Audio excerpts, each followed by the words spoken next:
so far I didn't cover anything super important, but I was just saying that method of reasoning questions mainly focus on the structure and technique of the argument. So explain how the author, what sort of technique that the author used to get from his evidence to the main conclusion.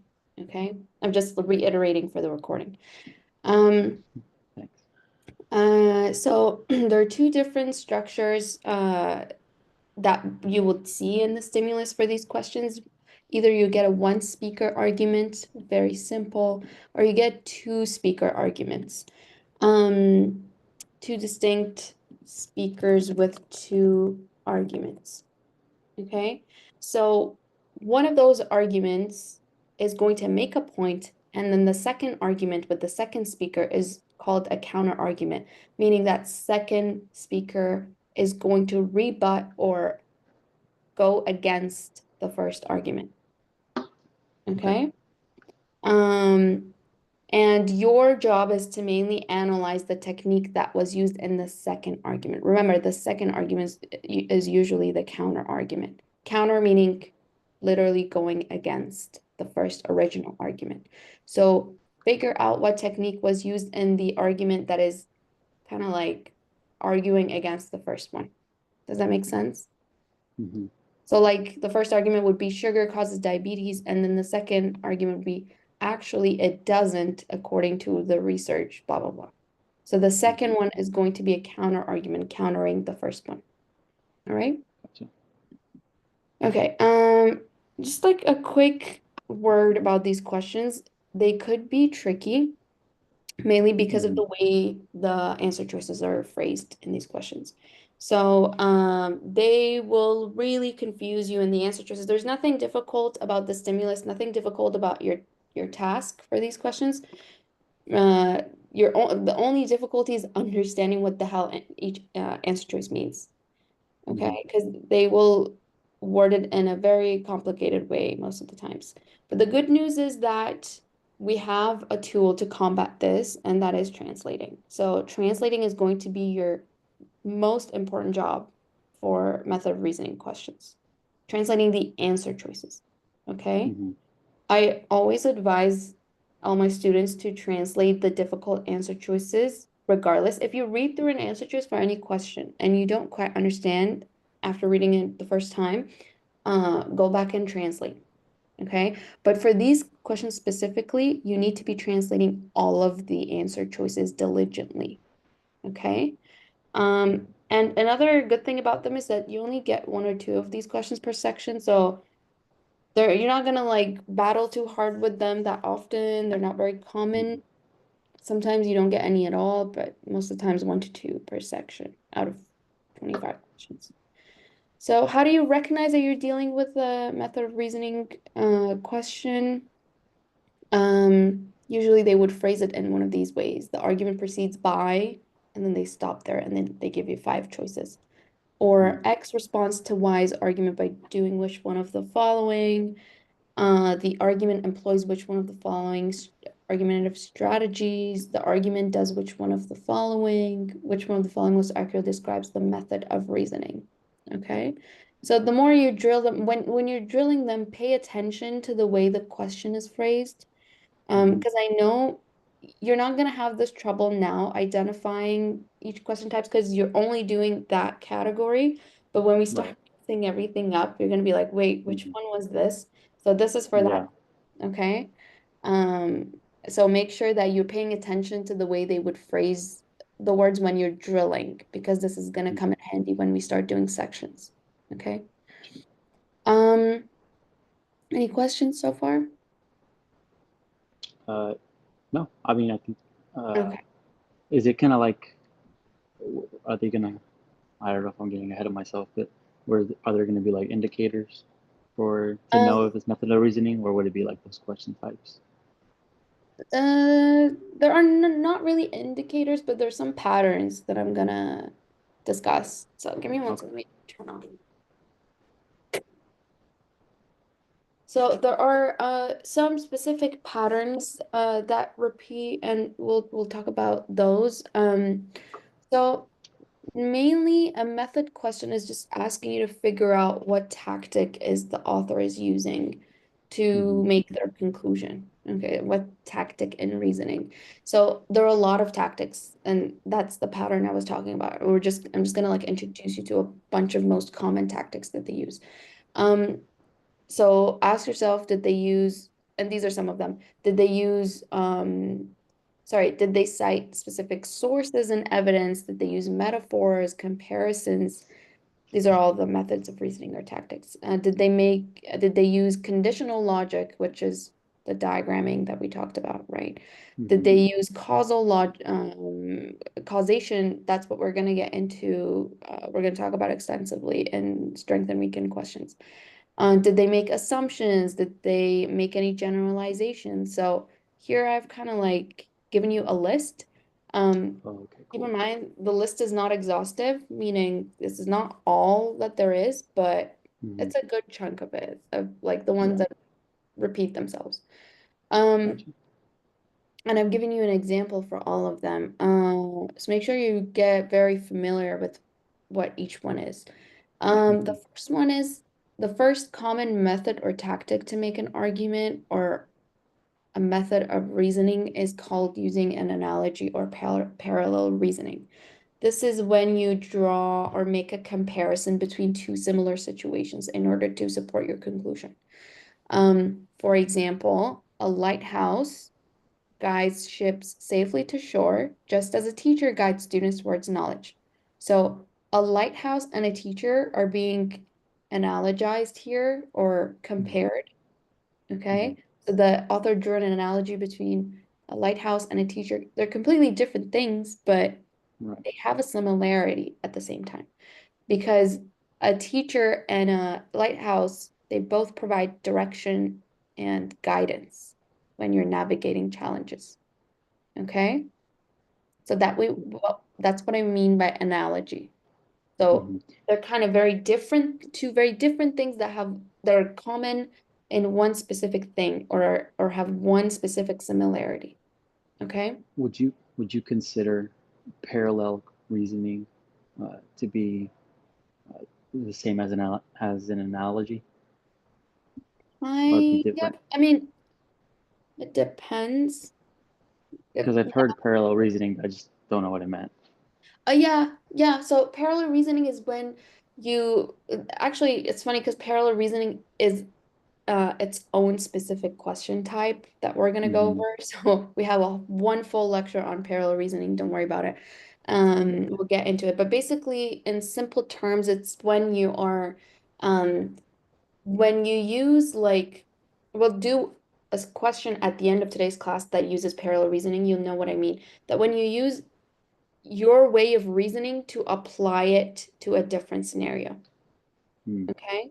So you have Okay. two scenarios and you use the first uh, kind of case, and because every argument has a way of reasoning, right? So you Mm-hmm. have two arguments. The first argument, the way you reason through that argument, you use that method and you apply it to Mm-hmm. a different scenario, but it's the same way of reasoning. I know it sounds abstract, but we'll do a question on it, so don't worry. Okay, you'll learn about it later on today. Um, Okay. Statistical reasoning and interpreting data. This is kind of self-explanatory. Whenever you're dealing with numerics, numbers, data, percentages, stats, and things like that, when the author uses stats and numbers to support their conclusion, that's what we call statistical reasoning. Okay. Okay. Just anytime you see numbers and data, surveys, polls, things like that. Okay. That's why I didn't give an example because that was simple. Got it. The next one is called a generalization. Or should we, you know what? I was gonna move this. Give me one second. To here.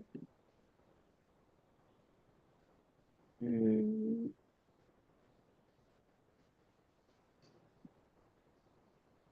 okay.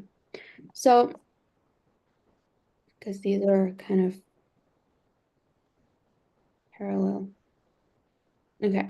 The next one is called cause and effect. again, we're going to talk about cause and effect a lot. A lot of this stuff we're going to dive deep into in our later lectures.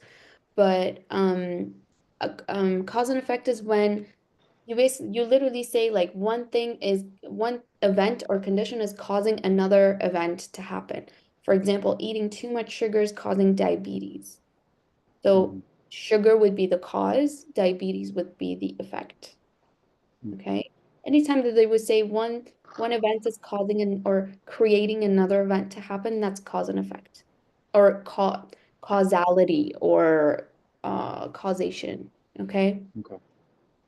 The next one is called appeal to authority. This is when the argument would cite some sort of an expert or authority to support their conclusion. Like they would say, oh, such and such scientists said that the earth is getting warmer, so the earth is definitely getting warmer. Like they would take that expert's opinion as the ultimate support for the conclusion. Okay, you're literally appealing to an authority to support your conclusion. Okay, Gotcha. this is the example I gave you. According to Professor Johnson, do you want to read it so you're more familiar According with to Professor Johnson, a leading expert in environmental law, carbon emissions are the primary cause of climate change. Therefore, the government should implement strict regulations on industries that produce high levels of carbon emissions. So yeah, so it's just basically taking, since he's the expert, they're taking his word as truth. it? Exactly. Taking the expert's word as the ultimate truth and supporting the fact that uh, like basically supporting your conclusion based on whatever the expert said. Gotcha. Okay. That's appeal to authority. Yes. The next one is called eliminating alternatives. This one is also easy when this is when you rule out uh other possible explanations or options to support your conclusion. So it's like saying I have two options, I'm going to rule one of them out, and then my conclusion supports that I would pick the other one. Okay. So you want to read this as well? Either the company will invest in new technology or it will continue to lose market share. Since the company has already decided not to invest in new technology, it is clear that it will continue to lose market share. Does that make sense? Not really. Okay. So it says, it gave you two options. Either we Uh-huh. will invest in new tech or it will continue to lose market share. Gotcha. So we are, hold on, let me grab my pen. We are not going, the company decided not to invest in tech, Mm-hmm. so we will continue to lose market share. Gotcha. They ruled out the alternative. Oh, okay, gotcha. Gotcha. Does that make sense? Mm-hmm. And their So conclusion was that's that because it's not this, it's gonna be this. gotcha. All right? Okay, that makes sense. Perfect. Okay. Uh, the next one is, and let me move some of the stuff here because it's so cluttered. Um, sorry, one sec.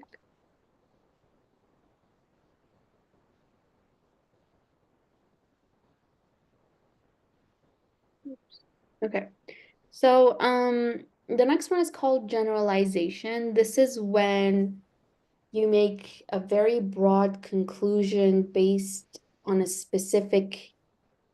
very specific and narrow example. You might also heard the term stereotyping. Okay, when you make like a generalization about a group of people or things based on one specific person that you've seen. Okay, for Mm-hmm. example, Canadians are friendly. Okay, that's a very broad conclusion to make. And usually people make these statements based on a few people that they've interacted with. And they would just kind of Mm-hmm. like uh generalize it to a whole nation or right big large number of people. Or being a lawyer is a lucrative profession. Okay, probably make these statements based on seeing one or two people around you that made a lot of money and were lawyers, right? But that is not the case for like all the lawyers, right? So we'll talk more about how some of this stuff are very bad ways of making arguments or flawed reasoning But Mm-hmm. for now, that's not our job. We don't need to point out whether these are flawed or not. We just have to describe them. Okay. Just But the we will, method. sorry? Just give the method. Yeah, just explain what's happening, what method was used. Your job is not to figure out whether it's a bad method or a good method. Well, that is like a later lesson that we'll get into. Gotcha. Okay. Now on the topic of generalization, if you give an example that goes against a generalization that someone else made, that would be called a counter example. For example, if you said being a lawyer is a lucrative profession, that's a generalization. If I tell you, well, I know a lawyer uh, personally that is like borderline Broke. broke, right? That's a counter example because it's Mm-hmm. contradicting that rule or general statement that was given. It's an Mm-hmm. exception to that rule. Or all students who studied for the exam the night before did poorly, therefore studying the night before an exam must lead to poor performance. So if you pull an all-nighter the night before the exam, you're screwed basically, you're not going to do well. But Jessica studied the night before and scored really well. Mm-hmm. Jessica is going to be your counter example Gotcha. because it wasn't true about her. Mm-hmm. Okay. Next one is called using a principle. This is when you apply a general principle or rule to a specific case to draw a certain conclusion from it. For example, people should not lie because honesty is important. That is your general rule, kind of similar to the generalization. Okay, that is a general rule. And the fact that you should not be lying because honesty is important. That is a general rule. And then you apply it to a case. Since John lied about his whereabouts, he should apologize for being dishonest. So you applied the fact that honesty is important to John's case, and you came Mm-hmm. to the conclusion that he should apologize. That's what we call Mm-hmm. using a principle. Again, Gotcha. principle questions are their own question type. So most Mm. of these are like their own specific lecture. Okay. Wonderful. But we're kind of like glossing over them very quickly. Um, the next one is drawing a distinction. This is when you differentiate between two things to make a point. Um, this is quite simple. So just because a person supports government regulations does not mean that they are in their business, does not mean that they're anti-business. Supporting regulations to protect the environment or ensure fairness in the market does not equate to being opposed to business. It simply means advocating for responsible business practices. So just because you support government regulations on business doesn't mean you're anti-business, because if you're supporting the regulations, you are doing blah, blah, blah, whatever. You're advocating for responsible business.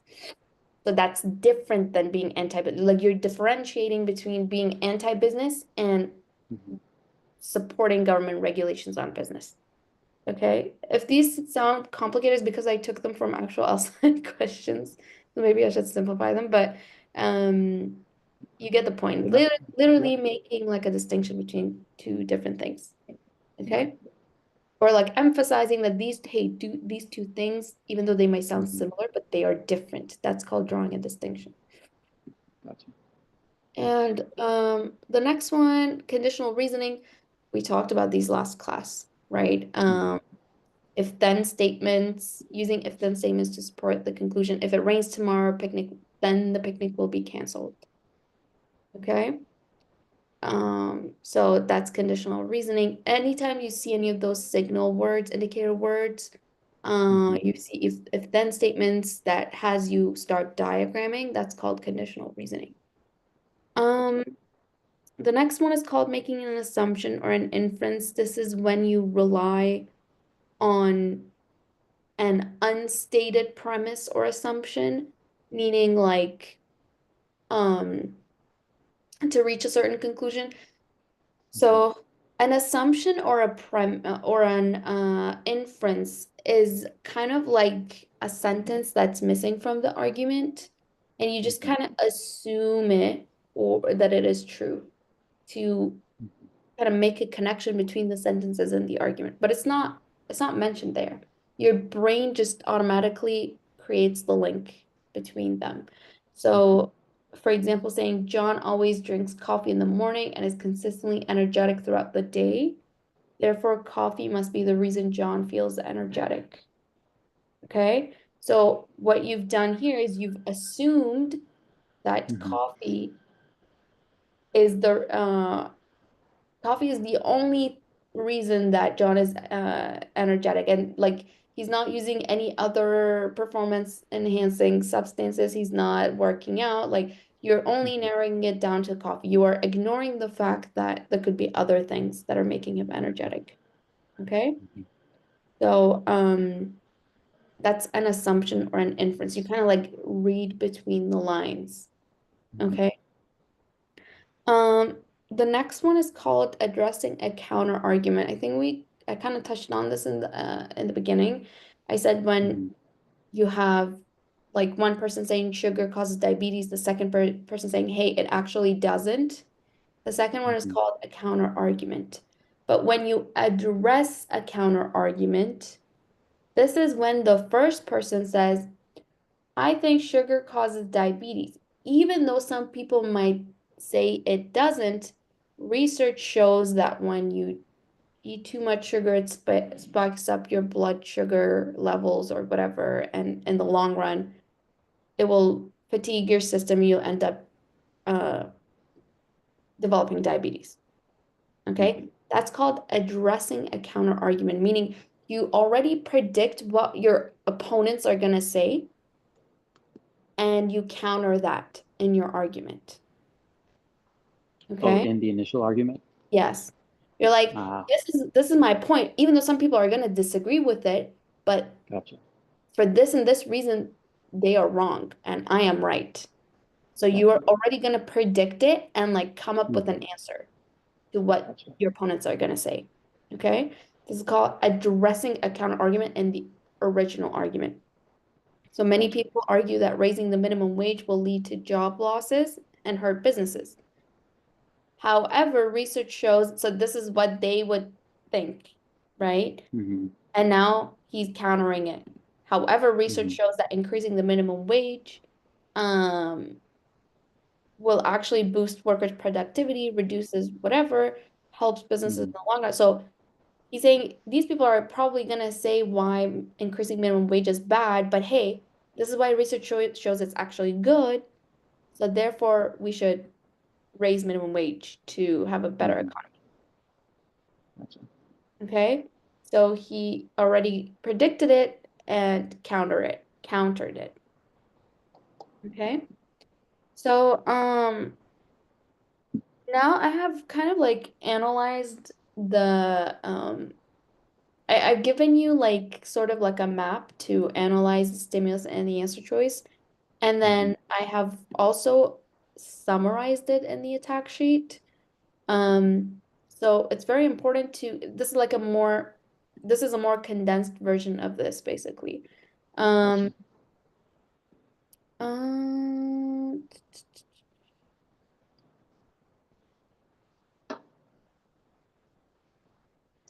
maybe I should just, yeah.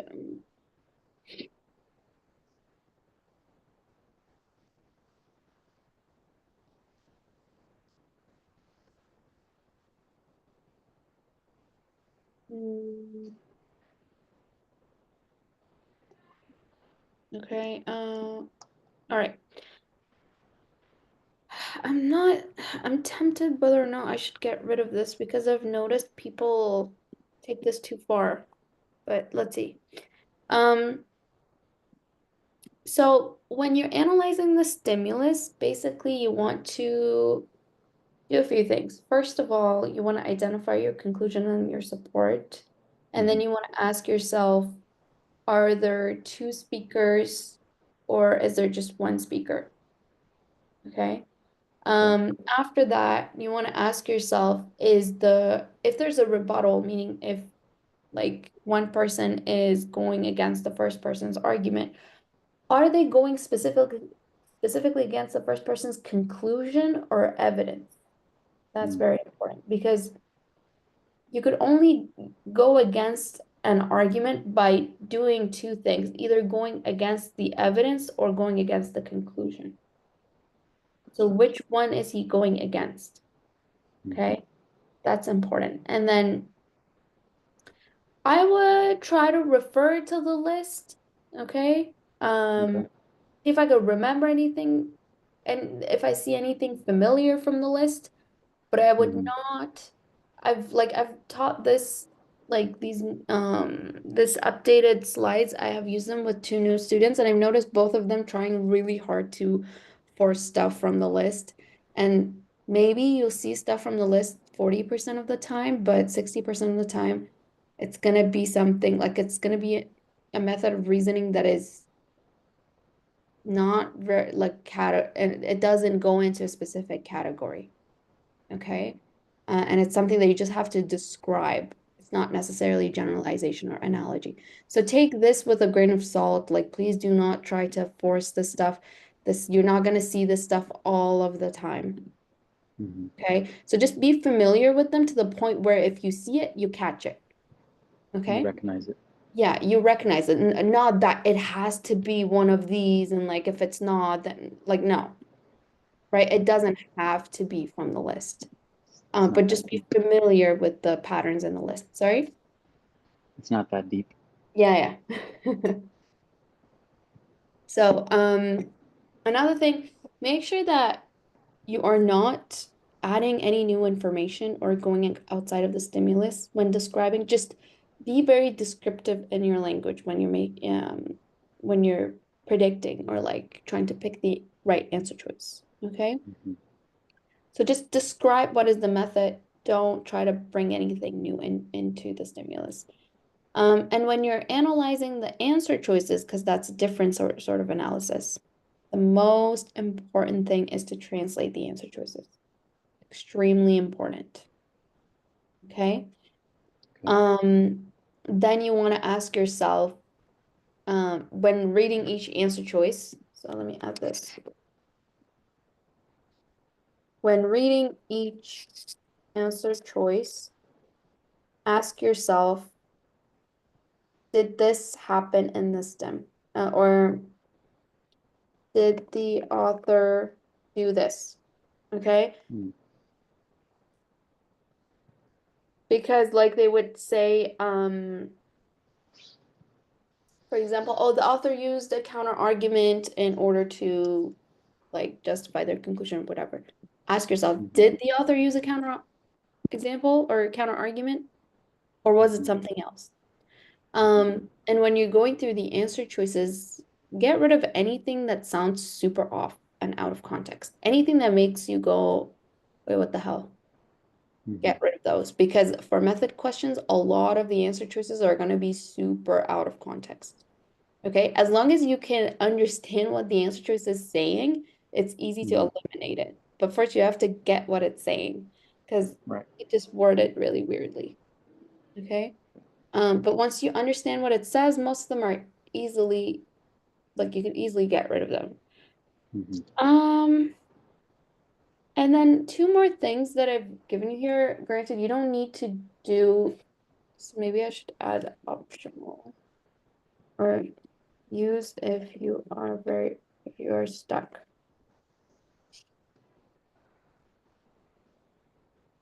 on Mm. on an answer choice. Um, so I think this is more important, mapping. So it's very important to map your answer choices. By mapping, I mean trace back every single term that is abstract into the stimulus. Like if let me give you an example here. If the question says, like the argument is clarifying a dilemma, okay? What Mm-hmm. dilemma are we talking about? Can you point it out? Can you highlight it?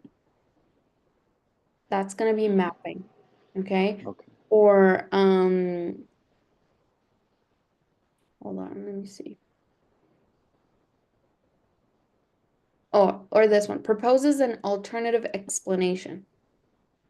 is the author proposing, like, can you show me which explanation exactly is Mm-hmm. alternative? Can you highlight it? So Mm-hmm. highlighting and mapping go hand in hand, right? Mm-hmm. Or Anita's conclusion. Which conclusion specifically are we talking about? Can you highlight it? That's called Mm-hmm. mapping. Okay. Gotcha. Um, and then one second. Um, so that's mapping. And then the other thing that you could use if you're really stuck on an answer choice or if it's a difficult question, I would like to ask myself, what would my argument sound like if this answer choice was correct? Can Mm-hmm. I restructure my argument in a way that there was a counterexample? Like if there was Mm-hmm. an analogy used, can I go back and like say in my own words how the stimulus would have sounded like? So we'll do this in practice in the next questions that we do. Another thing, you want to make sure that you read the question sorry, this is the attack sheet. So read the question Mm-hmm. first, translate every single sentence in the stimulus, ask yourself, are there two speakers or is there just one speaker? Identify the conclusion and support for each speaker. Is there a rebuttal? And if there is a rebuttal, is it against the evidence or the conclusion of the first speaker? Um, is there a common method used from the list?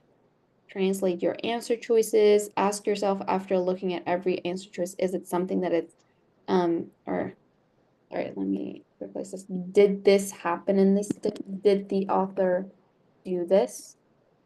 Okay. Um, and you want to map the answer choices and ask yourself, what would the argument sound like if this answer choice was correct? Okay. All right. Do you want to take a picture of these two? Actually, all of them. The list and the last two.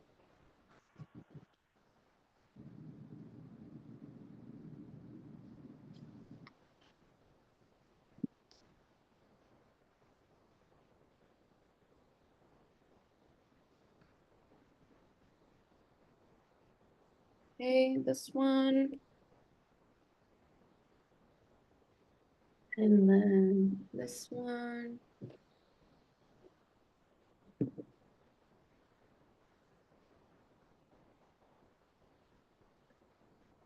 And then last two. Okay. And the attack sheet.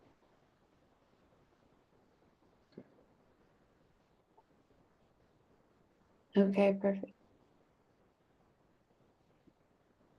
All right. If you hear yelling, that's just my extremely extroverted roommates that's on the phones. Don't mind her. Okay. Alrighty. Let's do some questions using everything that we learned. Um, okay, let's do the land developer. Let's start with this one's a bit easier.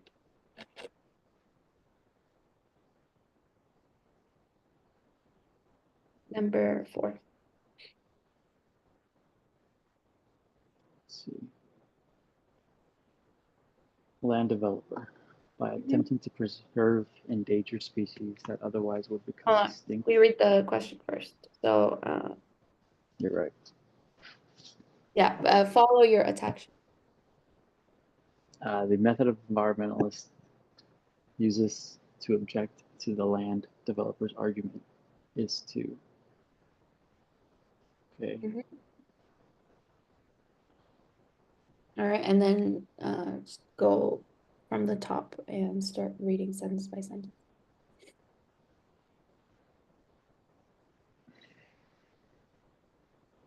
land developer. By attempting to preserve endangered species that otherwise would become extinct during our lifetime, okay, we are wasting money on species that will disappear over time regardless of our efforts. Mhm. Paleontologists have established the extinction is the normal fate of species on the geological timescale of endangered You forgot years. to translate. Okay. But can you like summarize the whole thing? Hmm.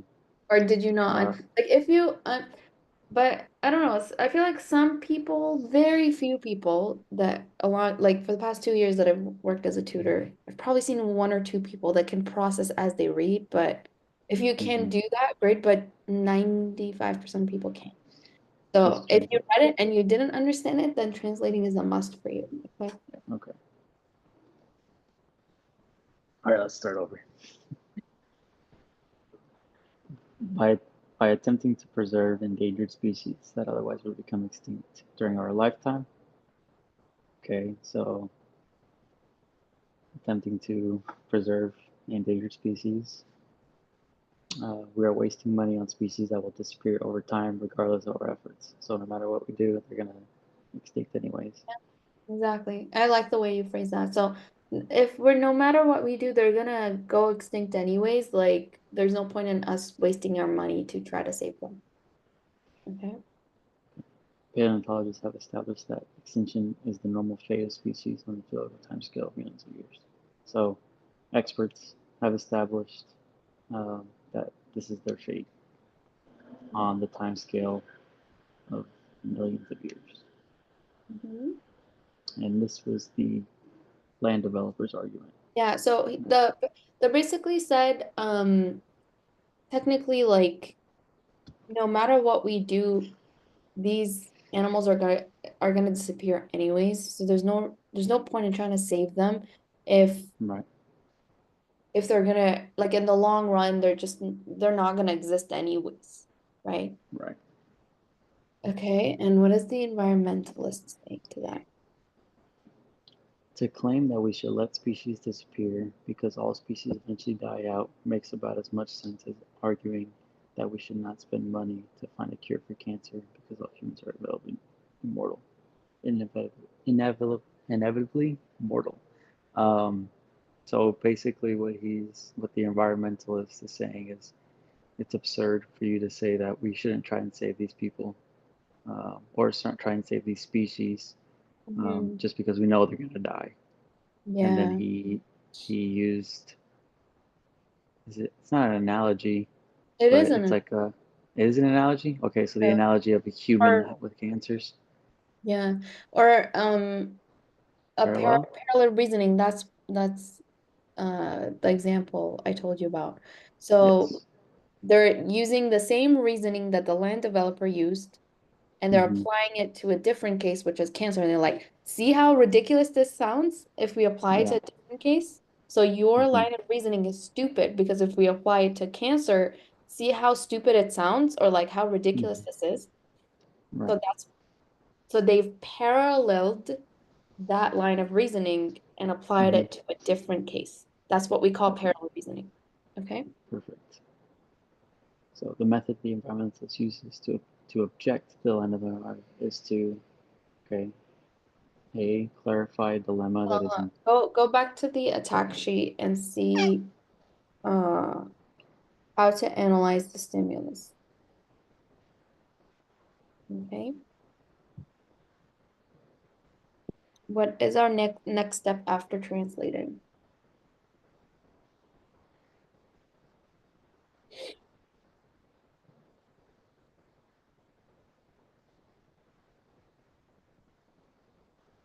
mm, are there two speakers or one? Okay, so two Yeah. speakers.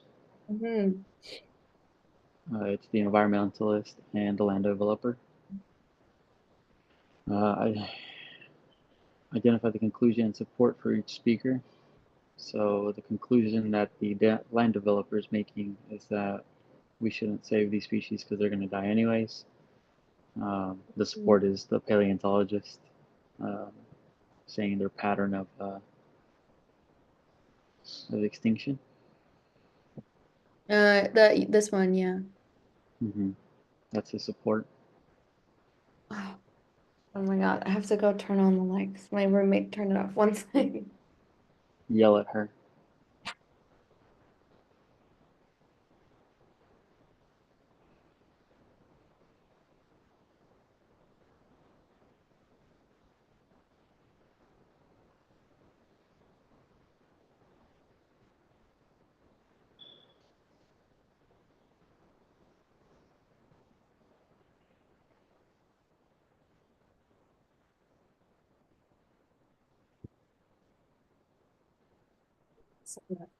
All right. Okay. So the conclusion is that we're wasting our money because they're going to Mhm. disappear anyways, and the support is that in the scale of like 1 million years, they're going to go Mhm. extinct anyways. Okay. Yeah. The conclusion that the environmentalist makes is that that's absurd, or it's a ridiculous Mhm. reason of wanting to not preserve these extinct species. Which is Um, basically like if you turn it around, it's like if it's ridiculous that we shouldn't save them, the main conclusion is that we should try and save them, basically, right. right? Hmm. And what's the support for it? Uh, his example of cancer, or Yeah, people with cancer. yeah, basically. Exactly. So you see how the conclusion doesn't exist here verbatim, word for word, but this Hmm. is you just kind of have to infer. The, Um, the okay. gist of it. And then what's the next step? If there's a rebuttal, is it against the evidence or the conclusion of the first speaker? It's not against the evidence. It's a it's against the conclusion. Beautiful. He's not arguing that the paleontologist is wrong. He's just saying that Mm, the thought process. nice catch. Exactly. Very nice analysis. But it's not against the paleontologist. It's just outright saying we should be spending money on them and try and Mhm. save them. What's the next step? Is there a common method used from the list? Yes, parallel. Hmm. Uh, Translate the answer choices. Very important. Okay. We established that it was parallel because it was using an analogy of Hmm. cancer to species Hmm. extinction. Wait, Uh, the first answer choice. No, let's translate it. Translate the answer choice. Hmm. Clarify a dilemma that is embedded in the land developer's argument. Hang on. The method of environmentalist uses to object to the land developer's argument is to clarify. No, he's not trying to clarify. Oh, wait, hang on. Clarify a dilemma that is embedded in the land developer's argument. Uh, Maybe? Okay, now we have to map. Okay, after translating, you want to map a Right. dilemma. Which dilemma are we talking about? Can you point to the dilemma for me? Which line? Uh, And first of all, what does a dilemma, what, and you forgot to translate. Uh, what does a dilemma mean? a problem. A problem where I would like to think of it as more like, An are issue. we gonna do this or are we not? Like kind of like stuck between two options kind of thing, Gotcha. right? So let me double check the definition of a dilemma 'cause I'm pretty sure that is like when you're like not sure what decision to make. Uh-huh. Uh, That's when you're in a dilemma. situation, yeah, in which a difficult choice has to be made between two or more alternatives. Okay, good Okay. catch. So yeah, when you're stuck between two options and you don't know which one to pick, you're in a dilemma. Okay. Okay. Are we stuck between Uh, options? no. We're not, Mm. right? We can't really, there is no dilemma here. And you got to ask Right. yourself, is the author doing this? Is he clarifying a dilemma? There is no dilemma to begin with. And how would the Right. argument sound like if there was a dilemma? It would sound something like this. We're not sure if we should save them or we Hmm. should or if we shouldn't save the species. Right. Like we're not sure what to do, but let's clarify them. Let's clarify Hmm. that. Maybe let's do the first one. Like maybe let's save them. Okay? Right. But there's no point in going that far because there is no dilemma here. Right. Okay. Perfect. B. Okay. Attack the character of the land developer rather than the position the land developer is taking. Uh, no, they're not attacking. Mhm. Uh, I And how mean, go on. uh, so I guess he's not attacking character, but he's also not questioning his support. He's only questioning his method of argument. Yeah, and if he attacked his character, how would the argument sound like? It would probably sound something like this. The land developer is such a hypocrite, Hmm. or like this guy's so stupid, he has no idea what he's talking about. Why should we take his advice? That's called Yeah. attacking the character. Is that something that the author did here? No. Nope. He's just arguing, like he's just attacking the argument. He's not attacking the character. Mhm. Okay, this is called personal attack. We're gonna learn about this in the flaw lecture later on. Okay. Show that more evidence is needed to substantiate the land developer's conclusion. No, I mean, he's not arguing that there isn't enough evidence. He's not even arguing about the evidence in question. Exactly. Great job. He's not saying we need more evidence. D. Show that the land developer's line of reasoning would lead to an unacceptable conclusion if applied to a different situation. Yeah, because that's right. He's using a parallel. So Yeah, that looks good. exactly. Yeah. And you want to map it back. What is the unacceptable? So if it's applied to a different situation, first of all, which situation are we talking about? In the environmentalist? Uh, the cancer patients. Yes. And what would be your unacceptable conclusion? That just because we know cancer patients are going to die, we're not going to invest in a cure for cancer. Yeah. So we should not spend money to find a cure for cancer. Oops. All righty. Okay. You get that? Yes, ma'am. Yes, perfect. Okay. E. Argue that there are problems that money, however judiciously spent, cannot solve. No, I mean, they're not arguing that anything about money or like it's too expensive or anything like that. They're just saying the reasoning of it. Exactly. And this is just one of those very off Hmm. or what is it, out of context answers. So they're like, what the hell are you talking about? They never said that, Yeah. right? Okay. All right. Okay. Great job. Let's move on to the next question. Okay. Number 7. The veterinarian's argument employs which one of the following techniques? Okay, so the vet's argument. Sorry, give me Veterinarian, no worries. everything's dying on the laptop, my phone. Okay. All right. Good. What Okay. is it? Uh, Oh. the vet's argument employs which one of the following techniques? Mm-hmm. A disease of purebred racehorse that is caused by a genetic defect prevents afflicted horses from racing and can cause paralysis and death. Mm-hmm. So the veterinarian is talking about a disease that's caused by genetics that prevents these horses from racing and they can cause Exactly. paralysis or death. Exactly. So there's So, this disease that is genetically kind of passed on, and it can paralyze or kill the horses that race. Okay. some horse breeders conclude that because the disease can have such serious consequences, horses with this defect should not be bred.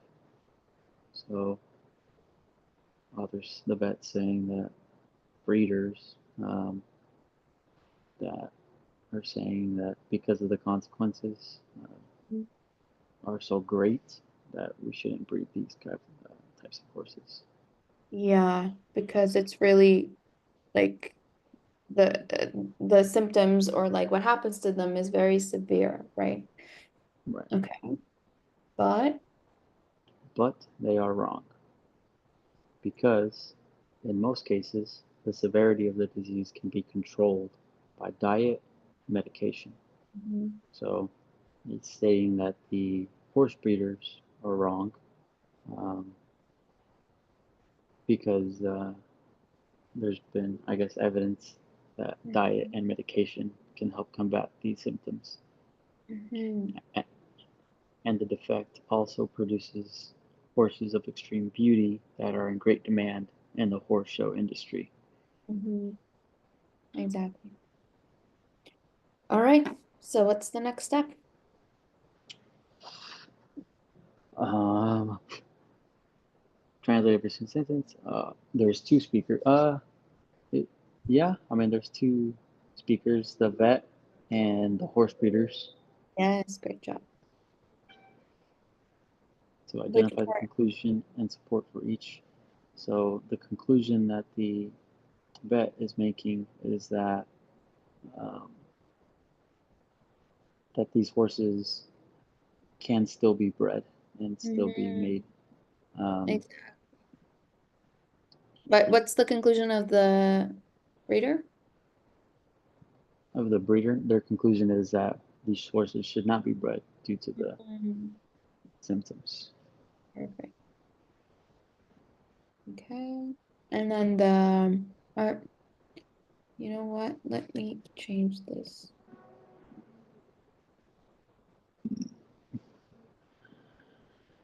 Okay. Should not be bred. And what's the vet's argument? Sorry, conclusion?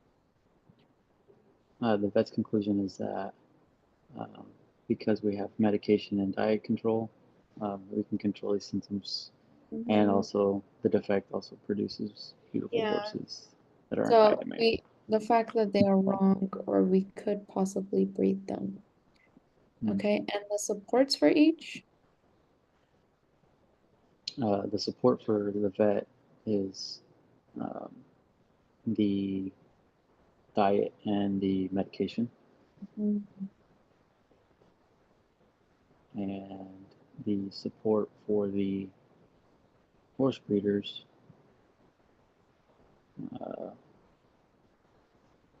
Mhm. just the fact that they're horse breeders, I guess. Hmm? Just the fact that they're horse breeders, is Are that you their sure? support? I mean, uh, Why shouldn't we let's breed see. Oh, because of the serious consequences. them?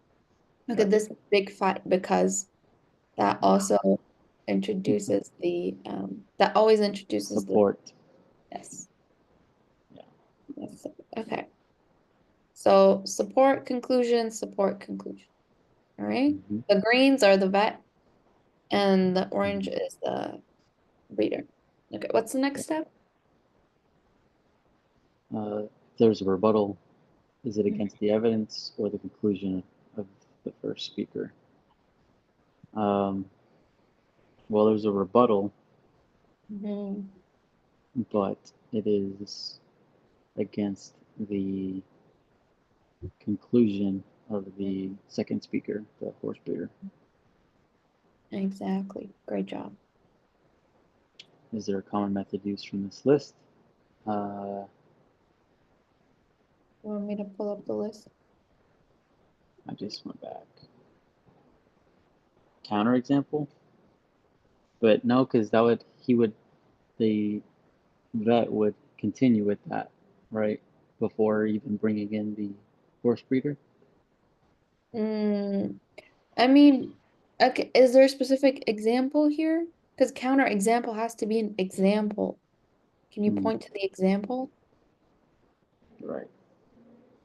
Cannot. Okay.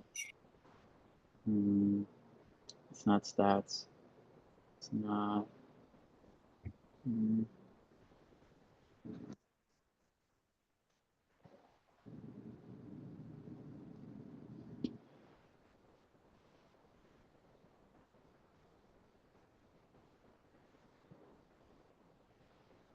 it's not a generalization. No. Uh,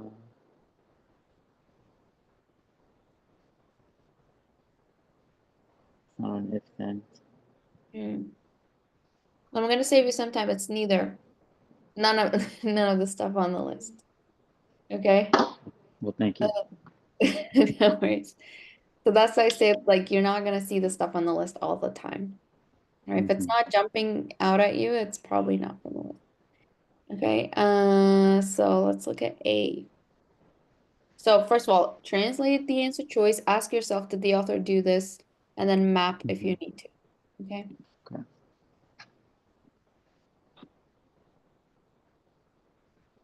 The veteran's argument employs which one of the following techniques? Calling into question the motives of the horse breeders cited. No. Calling into question the motives of the horse breeders. That don't even make sense. They're What not is questioning. hmm. They're not questioning the horse breeders. They're not, or their motives. I mean, they're Are they saying what the intention of the horse breeder was? Was that even mentioned? no. Nope. This one is very off. Okay. This is what we call an out of scope. That means like, come on now, like this is not even close to what we're talking about. Okay. B. Demonstrating that the horse breeder's conclusion is inconsistent with evidence advanced to support it. Uh, I mean, yeah, kinda. There, What there does is that mean? evidence. What does it mean if it's inconsistent? It's not correct. There's a conclusion is inconsistent, and there's flaws in their conclusion. Inconsistent is a very important word that you need to take note of. Maybe I should add that to the slides, but inconsistent means contradicts or goes against, Mm-hmm. directly goes against. Okay. Is the horse breeder's conclusion, and it's time to map now. Okay. If you see an answer choice is slightly complicated, do all the things. Map, like translate, all of that. So horse breeder's conclusion, which one is that? Uh, that they shouldn't be bred because of Mhm. the consequences. The fact that it should not be bred, is that going against the evidence that supports it? The evidence of the same horse breeder? Oh, that's what that means. No. No. So that is the dark orange going against the light orange? Mm-mm. It's not. That's what B means. This is why you have to pick it apart to the bone. Gotcha. Okay. Otherwise, you won't be able to see it. Because it like they would phrase it in a way that sounds right, but it's not. Yeah. It like it sounds tempting, but when you actually pick it apart, you realize it is not inconsistent with it. They're actually very much support each other. It supports the evidence Mm-hmm. supports it. Okay. Mm-hmm. Do you fully understand what happened here? Yeah, I think I was just getting sucked into evidence, but as a counteract, but it's not talking about the vet, it's talking about the horse breeder. Mm-hmm. Exactly. Um, so it's not telling the horse breeder, hey, your evidence is not supporting your conclusion. That's not what's Right. happening. Okay. Right. See? Providing evidence that contradicts the horse breeder's evidence. Uh, I mean, that kind of looks good. Mm. Providing evidence. I mean, the evidence that the vet is Whose giving evidence? Vet or breeder? the vets. Vet's evidence, the vet brings evidence that goes against the horse breeder's evidence. Okay, let's map the horse breeder's evidence. Which one is that? This one. Mm-hmm. Versus the vet's evidence. Is the green going against the light orange?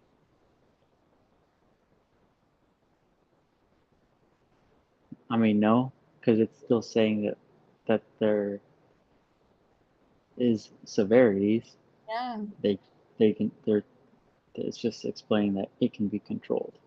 Exactly. So the vet does agree that it has serious consequences. He does agree that it's severe. He's literally saying this the severity could be Yeah. controlled. He does agree that it's severe and serious, but we can Right. control. So he's not disagreeing with this. He's not going against Gotcha. this. Okay? So he's not And contradicting. remember, in the beginning, we said the rebuttal is against the conclusion, not the evidence. Gotcha. Okay? D. Dis- Disputing the accuracy of evidence on which the horse breeder's argument depends. Hmm. What does that mean? So it's saying that the vet is saying that the horse breeder's evidence isn't quite accurate uh, to Yeah, make his or we're argument. kind of debating whether it's accurate or not. Mm-hmm. So what's the horse breeder's evidence? Serious consequences. Yes. And did the vet say we're actually not sure if it has serious consequences or not? Did he No, dispute? no, he's not disagreeing with it. He's just giving an alternative. Exactly. How would the argument sound like if he did, if D was correct, if he had disputed the accuracy of evidence? So do that He'd if you're say unsure. it's Mhm. he'd say it's not severe.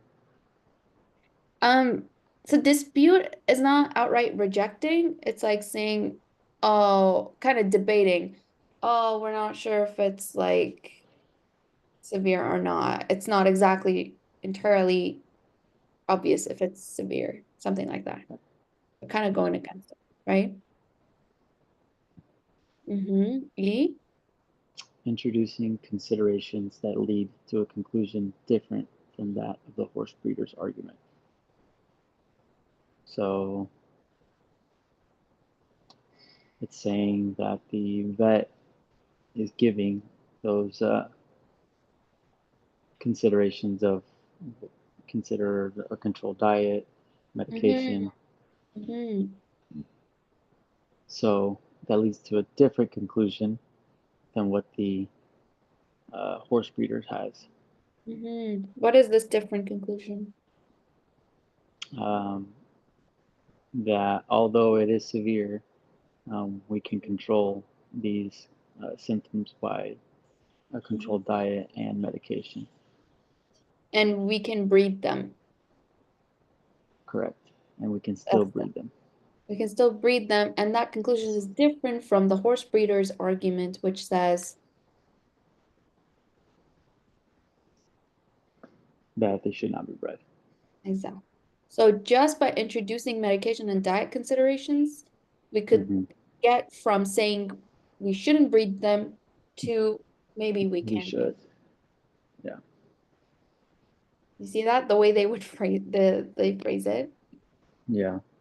Not That, that simplest, was but kind of that was kind of tricky. yeah. So that's what mapping comes into. Like Take it to so the bone. yes, pick it literally to the bone. And if you do maybe like 10 to 15 of these, honestly, you're gonna get very fast, very quick. Like it's just gonna be like you're gonna be able to see because your Yeah. brain picks up on the patterns very quickly. So Gotcha.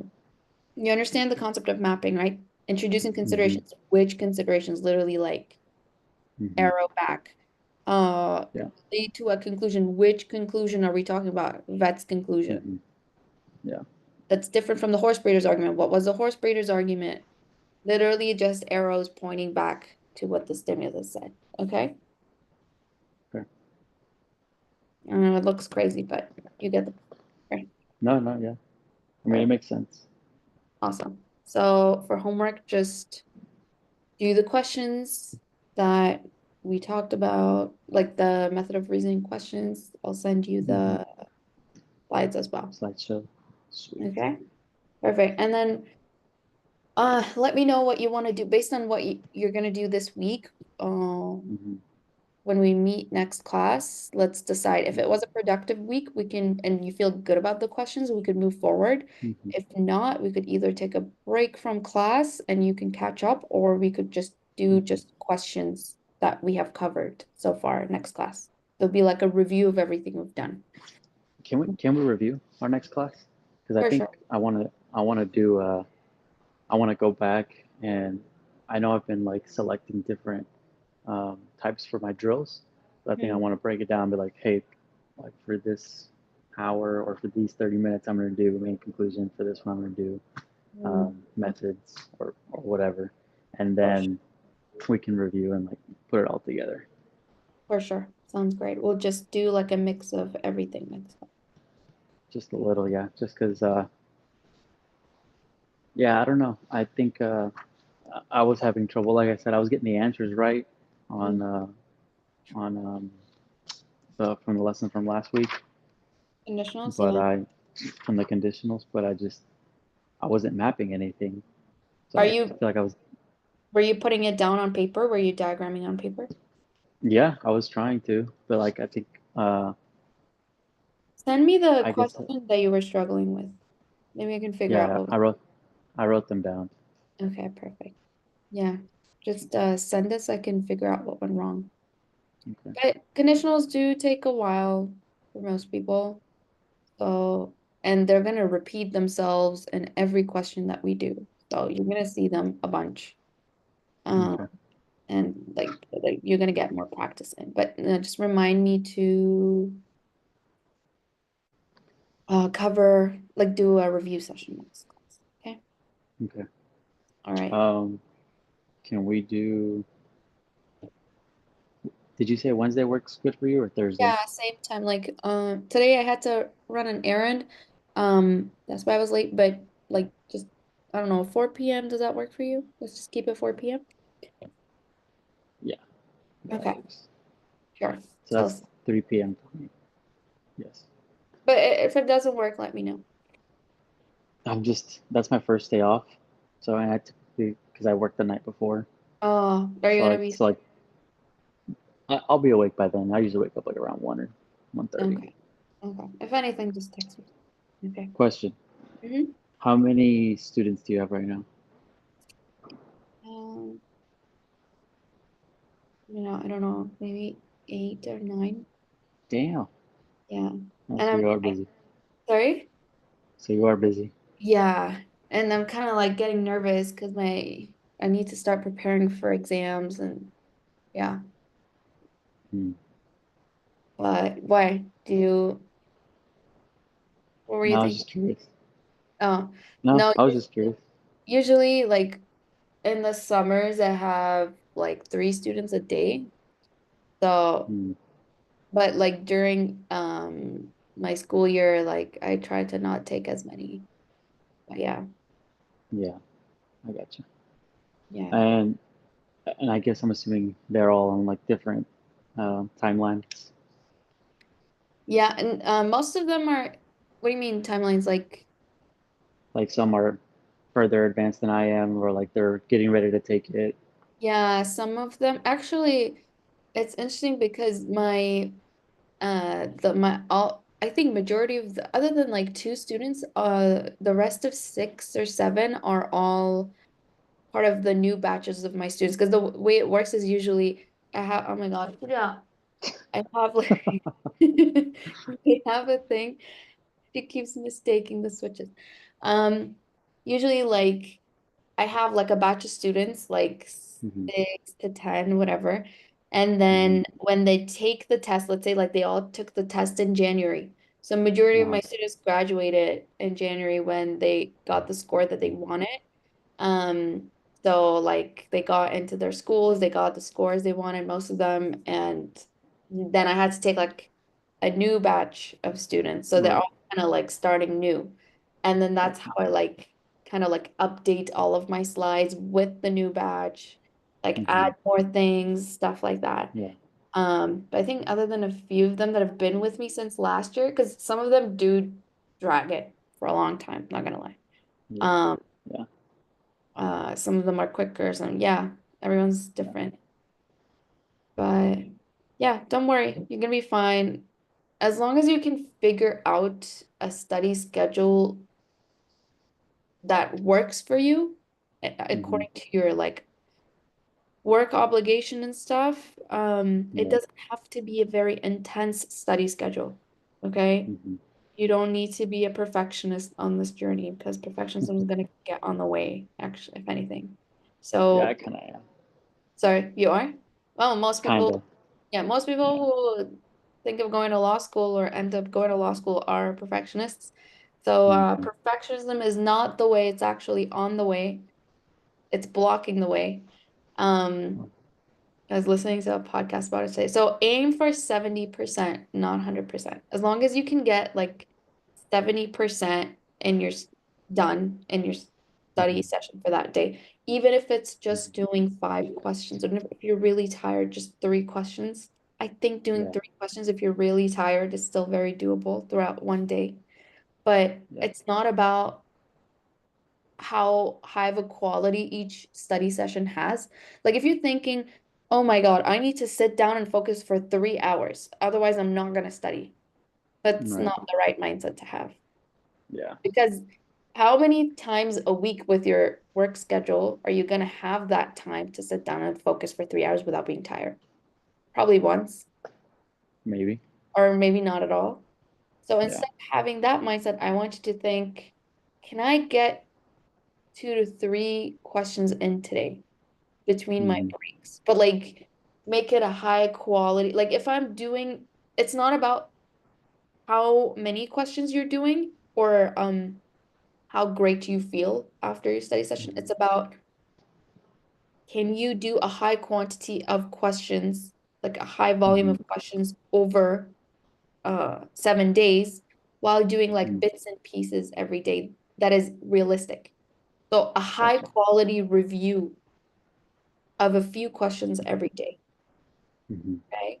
So aim for, can I show up every day instead of I need to have a perfect study session today. Yeah. Okay. Gotcha. So change the goal to, can I show up and do 2 questions today? That is the goal is to show up and do 2 questions a day. Okay. Yeah. But for obviously for the days that you are have more time, you could Hmm. change the goal to like maybe I should do 10 questions today. I Okay. usually do like an hour in the morning and then an hour at night is You what I don't need do. to do 2 hours, maybe just like for the days you're off, 2 hours is great. But Hmm. maybe for the days that you work, even 20 minutes, honestly. Yeah, I usually do like 3 to 5 questions before I go to work every day. Perfect. Yeah, that's great. So the goal is to show up every single day. It's Hmm. not to like, because I don't know, I'm sure like majority of people's brain works that way, is that if Yeah. I can't do it right, I'm not gonna do it at all. Yeah, It's for like sure. going to the gym. It's like if I can't have a great workout today, I'm just not gonna go at all. Well, just show Yeah. up and do one set, right? It's the Yeah. same mentality. So yeah, Yeah. I hope that You're right. helps. Yeah, for sure. And I think the thought of or taking that pressure off of knowing that I can take it like I don't have to take it in June. I can take it in Oh, August. I can take it 100%. in September. Yeah. So Yeah, I think that kind of like 100%. put me at ease. Yeah, you don't, it's the LSAT is not a race whatsoever. It's a marathon. For most people, it takes a few months to really get it. Hmm. And don't pressure yourself because whether you pressure yourself or not, the results are gonna show up when they show up. It doesn't matter how much. It's like you're like, I want abs by the summer. I want abs. Like it doesn't work like that. You know what I mean? The abs come when they come, when you put the Yeah. consistent amount of effort, right nutrition, right factors, whatever. It's the same thing with the Right. exercise. You can't like you can go and do crunches every single day, but like if it's not and like for like a week and then stop for a few weeks, like you know what I mean? Hmm. There are so many different factors that go have to go into it, and it has to be over an extended period of time. It doesn't matter how Yeah. much mental pressure you put on yourself. Um, Hmm. it's not, you can't cram for this test. The same way you cannot go into the gym for 7 weeks, do crunches and get abs. You know what I mean? So it's showing up consistently over a longer period of time, maybe a few months, that's gonna give you results. And a lot of people give up because they're not patient enough Yeah. and they want results fast. Okay, Yeah. so if you're patient and you're consistent and with the right method and strategies that I'm teaching you, that's these are the It'll, 3 ingredients you need. Okay. yeah. It'll come. Yeah, so just take it slow and steady. Sweet. Thank you. I appreciate it. No problem. Just let me know if you need any questions. You can text me. And if I'm like a little not responsive, I'm sorry. I'm very busy. I I know, I shout know. to the my I, text. I don't think I've ever met anyone busier than me, and here you are. Yeah, my friends make fun of me. They're like after the Prime Minister of Canada, you're the next busiest person. Yeah, no shit. For Because real. I work two jobs. Like I mean, I have my tutoring and then I work at a legal clinic on Fridays, like 9 to 5, sometimes to Hmm. 6. And that drains me because it's a public interest clinic and like I Mm. deal with an extremely unregulated block of clients who Yeah, come in yelling and crying, and it's very I, emotionally draining. I can Um, imagine. yeah, and then on top of that, I have law school, and then That's working crazy. out and keeping myself fed. So it's all Yeah, but don't forget to eat. videos on TikTok and yeah. But Actually, I just deleted all my social media. oh, that's good. Yeah, Oh, honestly, it's the social media is the worst, especially the reels and the TikTok. Like, oh, you're just fucking yeah, doom especially scrolling. if you go on it first thing in the morning, it ruins your whole Hmm. day. Yeah, Yeah, good for you. awesome. All right, well, thank you again. I appreciate No it. problem. Do you mind sending me the slides and Yeah, then I'll yeah, pay I'll you? send it. Thank you. I'll see you soon. Take care. Cool. All right. Bye. Bye bye.